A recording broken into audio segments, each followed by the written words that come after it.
अम्मा मैं कुछ पूछ रहा हूं, आपसे जवाब दें। जब मैं फुप्पो को जुबान दे आया था तो फिर आपने इनकार क्यों किया?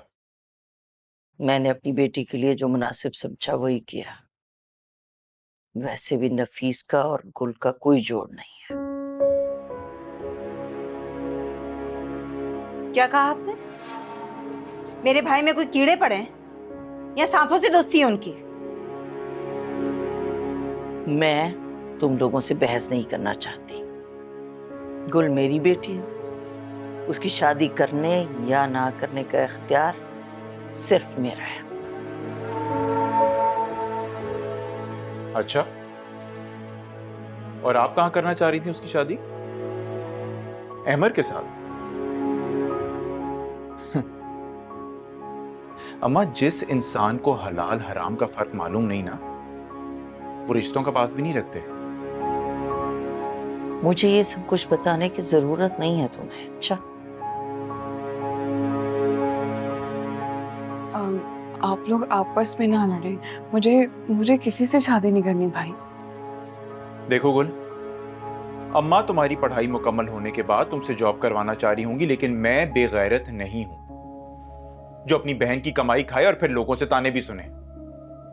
इसलिए मैं जहां कह रहा हूं ना, शादी तो तुम्हारी वहीं होगी। मेरे जीते जी तो ऐसा मुमकिन नहीं है। क्या चाहती हैं? क्यों अपनी बेटी का मुस्तकबिल बर्बाद करने पर तुली हुई हैं? मिठाई बांट दी आपके बेटे ने, बात पक्की कर दी है, जबान दे आए हैं, अब हम पीछे नहीं हटने वाले। मैं तुम्हारे सवालों का जवाब देने की पाबंद नहीं हूं बहू। लेकिन मुझे जवाब देना होगा आपको। या तो आप आज ही नफीस भाई के साथ गुल की मंगनी करेंगी, या फिर तुम क्या? सोच लें अम्मा, ये घर मैं हमेशा हमेशा के लिए छोड़ के चला जाऊंगा और आपको भी। फिर आप मेरे लिए मर गई और मैं आपके लिए।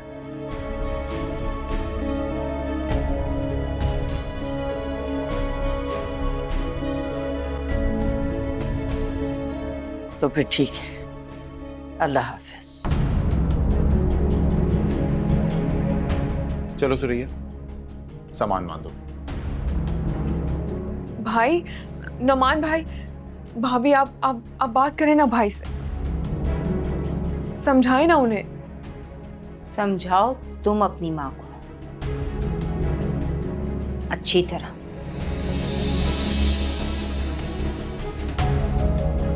अम्मा मत करें ऐसा। मैं तो कहती हूँ कि भाई की बात मान लेते हैं। पता है वो लोग घर छोड़ के चले जाएंगे और ये सही नहीं है। कुछ नहीं होता, कुछ नहीं होता, ठीक हो जाएगा सब। ऐसे ही डरावा दे रहा है, कहीं नहीं जाएगा। पढ़ाई करो, पढ़ाई की तरफ ध्यान दो, कुछ नहीं होता।